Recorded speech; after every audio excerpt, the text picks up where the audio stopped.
पुण्यात्माओं, श्रद्धालु हमेशा अपने गुरुजी के वचन पर अंधविश्वास करता है और वही सफल होता है। लेकिन इस गुण का इन नकली गुरुओं ने दुरुपयोग कर लिया। जितने भी आप देखते हो ये संत और इनके पास गए हुए ड्योटी कितने समर्पित हैं।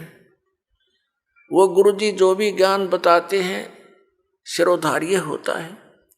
उनके विषय में कोई कहता है जैसे तत्व ज्ञान के आधार से हमारे भक्त उन अन्य संतों के शिष्यों को बताते हैं कि आपकी साधना ठीक नहीं, आपके गुरुजी के पास मोक्ष मार्ग नहीं, तो वो बहुत दुखी हो जाते हैं और कहते हैं आप मेरे गुरुजी के बारे में कुछ ना बोलो। तो पुण्यात्माओं, वो ड्योटी तो सही है, उनका आस्था होनी ही चाहिए, लेकिन वो नकली गुरुओं के पास वो श्रद्धा बनाए बैठे।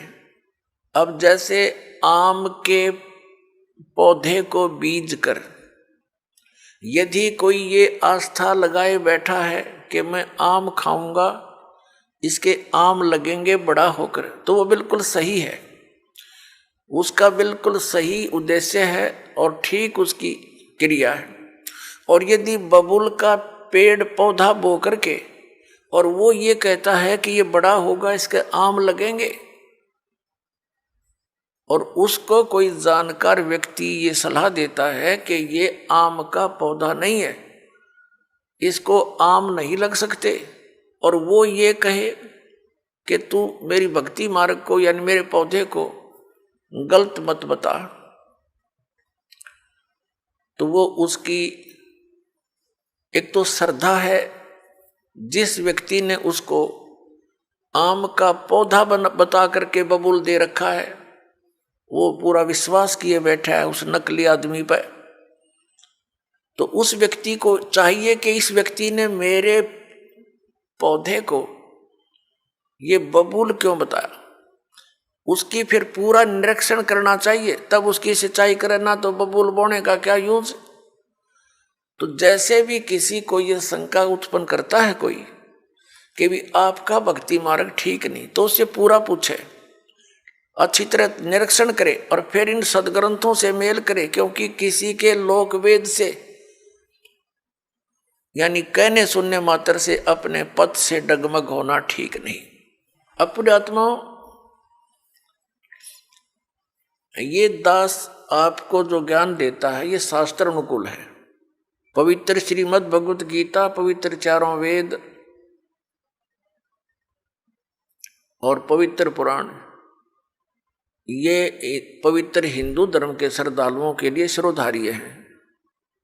शिरोधार्य का अर्थ होता है इनमें जो लिखा है वो सत्य है, और इससे बाहर कोई बताता वो असत्य है। असत्य डुप्लीकेट और सत्य ओरिजिनल।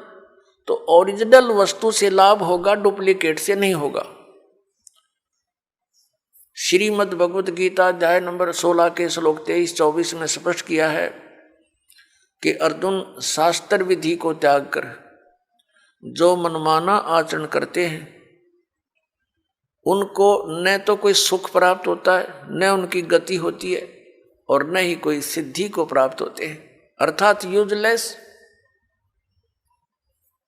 तो फिर फायदा क्या उस भक्ति के करने का। तो गीता अध्याय नंबर 16 के श्लोक नंबर 24 में तुरंत कहा कि इससे तेरे लिए अर्जुन कर्तव्य और अकर्तव्य की व्यवस्था में, यानी कौन सी भक्ति करनी चाहिए और कौन सी ना करनी चाहिए, सदग्रंथ ही प्रमाण है, उनको आधार मानना। सदग्रंथों के विपरीत कोई ज्ञान देता है उसको स्वीकार मत करना, वो गुरु ठीक नहीं। भावार्थ ये है इस पवित्र सदग्रंथ के इस श्लोकों का। तो पुण्यात्माओं, ऐसे तो आपको भी कोई कह सकता है कि आपके गुरुजी का ज्ञान ठीक नहीं, तो उसे प्रमाण लीजिए और फिर अपने प्रमाण दीजिए, और फिर भी आपको कोई भिन्नता लगे तो बेशक किसी को स्वीकार कर लीजिए। लेकिन दास ये दावे के साथ कहता है कि इस विश्व के अंदर इस दास के अतिरिक्त न तो तत्व ज्ञान है और न ही भक्ति का कोई मंत्र समाधान है। सबके पास यूजलेस मंत्र है, मोक्षदायक नहीं है, वो सब झूठे और गलत मंत्र हैं, शास्त्र विरुद्ध ज्ञान है। ये ढोल के डंके पर कहते हैं। और ऐसा है तो प्रमाण दे कोई हमारे सामने आए। हमने अध्यात्म ज्ञान चर्चा का एक प्रोग्राम चलाया, उसमें सामने आए और अपना पक्ष प्रस्तुत करे।